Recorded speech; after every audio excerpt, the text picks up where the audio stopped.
Palakkad Pothundi bus അപകടം നടന്ന മേഖലയിലാണുള്ളത്. ഒരു മരണമാണ് ഇപ്പോൾ റിപ്പോർട്ട് ചെയ്തിട്ടുള്ളത്. ഇപ്പോൾ ആ ബസ്സിനകത്ത് ഉണ്ടായിരുന്ന ഒരു യാത്രക്കാരൻ നമുക്കൊപ്പം ചേരുന്നുണ്ട്. ചേട്ടൻ്റെ പേര് പ്രഭു. എവിടെയാണ് സ്വദേശം? നെല്ലിയാമ്പതി. ചേട്ടാ ബസ്സിനകത്തായിരുന്നു? ബസ്സിൻ്റെ അകത്തുണ്ടായിരുന്നു. എന്താ യഥാർത്ഥത്തിൽ സംഭവിച്ചത്? സംഭവിച്ചാൽ ഇവിടെ നിന്ന് വരുമ്പോൾ വണ്ടി ബ്രേക്ക് ഡൗൺ ആയി.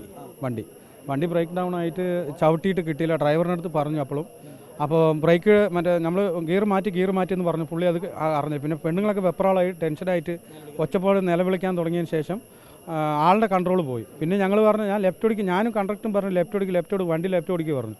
പുള്ളി കേൾക്കണം ഞാൻ ഈ വിൻഡോസ് ഇവിടെയായിരുന്നു, ഇതിലായിരുന്നു ഇരുന്നത്. അങ്ങനെ ലാസ്റ്റ് കൺട്രോൾ പോയി വണ്ടി നേരെ താഴേക്ക് പോയി. പിന്നെ ഞാൻ ഇതിൽ കൂടെ ഇറങ്ങി ഇതിൻ്റെ ഇടയ്ക്ക് ഡോറ് തുറന്ന് ഈ ഡോറിൻ്റെ ഇടയ്ക്ക് കല്ല് പെട്ടിട്ട് നമ്മൾ എടുത്ത് മാറ്റി പിന്നെ ആൾക്കാരെയൊക്കെ വലിച്ച് കയറ്റി നമ്മൾ മേളിലേക്ക് വിട്ടു. പിന്നെ ഗ്രൂപ്പിലൊക്കെ നമ്മൾ വിളിച്ച് പറഞ്ഞു, ഡ്രൈവർമാരെല്ലാവരും വന്നു.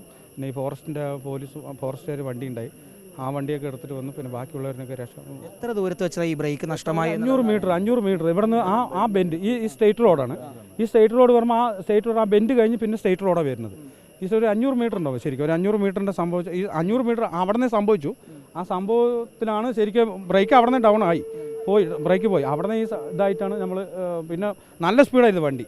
എന്താ ബ്രേക്ക് നഷ്ടമായപ്പോൾ സ്പീഡ് കൂടി, നല്ല സ്പീഡ് കൂടി ഭയങ്കര. എന്താ പറയുക, ലോഡ് ഒന്നാമത് ഫുൾ ലോഡാണ്. വണ്ടി സ്റ്റാൻഡിങ്ങിലായിരുന്നു, ആൾക്കാർ സ്റ്റാൻഡിങ്ങും ഉണ്ട്, ഇരുന്നല്ല സ്റ്റാൻഡിങ് ആയിരുന്നു വരുന്നത്. പിന്നെ ഒരു വിഷയം എന്താ പറയുക, KSRTC ബസ്സിൽ വൈകിട്ട് 4 മണിയാകുമ്പോഴേ 4 മണിക്ക് വരുന്ന ബസ്സില്ല, അതിൽ ഫുള്ള് ആൾക്കാരായിരുന്നു. ഇതിലും അത്യാവശ്യം ഇതിലിപ്പോൾ രാവിലെ ആയതുകൊണ്ട് അത്യാവശ്യം 9 മണിക്ക് വരുന്ന ബസ്സിന് അത്യാവശ്യം ആൾക്കാരുണ്ടായി ഇതിൽ. അപ്പോൾ ഇതിന് ബ്രേക്കും കൂടി നഷ്ടമായപ്പോൾ സ്പീഡ് കൂടി ഒന്ന് നല്ല സ്പീഡിലായിരുന്നു വന്നത്. അപ്പോൾ പുള്ളീൻ്റെ കൺട്രോൾ എന്താ ചെയ്യണമെന്ന് അറിയാണ്ടായപ്പോൾ വണ്ടി നേരെ ഈ താഴേക്ക് വിട്ടുപോയി. ഫയർഫോഴ്സ് വന്നിട്ടാണ് ഈ വണ്ടീനെ വലിച്ചെടുത്തിട്ടാണ് ആ മരത്തിൽ നിന്ന് ഒരു ചേച്ചീനെ വലിച്ചെടുത്തത്. ജയന്തി പറഞ്ഞ ചേച്ചി നിൽക്കുമായിരുന്നു ബസ്സിൽ? നിൽക്കുകയല്ല, ആ സൈഡിലായി ഇരിക്കുകയായിരുന്നു. ആ സൈഡിൽ ഇരിക്കും, ഒരു സീറ്റ് ഇട്ടിരിക്കും. ഇരുന്നപ്പോൾ ഈ വെപ്രാളപ്പോൾ ഇവരൊക്കെ പെണ്ണുങ്ങളൊക്കെ എണിച്ചപ്പോഴാണ് ആ ചേച്ചി വിൻഡോയിൽ നിന്ന് തെറിച്ച് അങ്ങോട്ട് പോയത് വണ്ടി. ഇതാണ് ഈ ബസ്സിനകത്തുണ്ടായിരുന്ന പ്രഭു എന്ന് പറയുന്ന യാത്രക്കാരൻ നൽകുന്ന വിവരം എന്ന് പറയുന്നത്.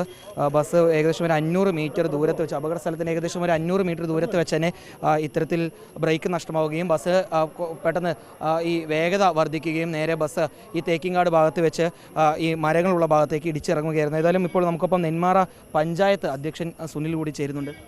എന്താണ് ഈ ധാരാളം യാത്രക്കാർ നെല്ലിയാമ്പതിയിൽ നെന്മാറയിലേക്കും നെന്മാറയിൽ നെല്ലിയാമ്പതിലേക്കും പോകുന്നതാണ്.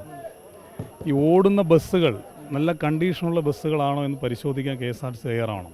പുതിയ ബസ്സുകൾ ധാരാളമുണ്ട്. അത്യാവശ്യം മഴക്കാലം കഴിയുന്നവരെങ്കിലും പുതിയ ബസ്സുകൾ റൂട്ടിൽ ഓടിക്കാൻ KSRTCയുടെ ഭാഗത്ത് നിന്ന് തീരുമാനമുണ്ടാകണമെന്നാണ് ഇവിടെ എല്ലാവരുടെയും ഒരു അഭിപ്രായം. ഈ പരിക്കേറ്റ ആളുകളുമായി ബന്ധപ്പെട്ട വിവരങ്ങൾ ഇപ്പോൾ എങ്ങനെയാണ് മനസ്സിലാക്കുന്നത്? അല്ല, നമ്മൾ മുമ്പ് പറഞ്ഞത് തന്നെയാണ്. 6 പേര് നെന്മാറ ആസ്പത്രിയിൽ നിന്ന് കൂടുതലാണ് എന്ന കാരണമുള്ളതുകൊണ്ട്, ഗുരുതരമായതുകൊണ്ട് അവരെ ജില്ലാ ആസ്പത്രിയിലേക്ക് മാറ്റിയിട്ടുണ്ട്. അതിൽ 2 പേരുടെ നില ഒത്തിരി ഗുരുതരമാണ്. അതീവ ഗുരുതരമെന്ന് പറയാൻ സാധിക്കില്ല, എന്നാലും ഗുരുതരമാണ് എന്നാണ് പറയാൻ കഴിഞ്ഞത്. ബാക്കി കുറേ ആളുകൾ പ്രാഥമിക ചികിത്സ നടത്തിയിട്ട് പോയിട്ടുണ്ട്. കുറച്ച് പേർ അവിടെ തന്നെ അഡ്മിറ്റുമാണ്. വീഡിയോ ജേർണലിസ്റ്റ് വിനൂസിക്കൊപ്പം റിപ്പോർട്ടർ ഇക്ബാൽ അർക്കലീൻ, റിപ്പോർട്ടർ പാലക്കാട്.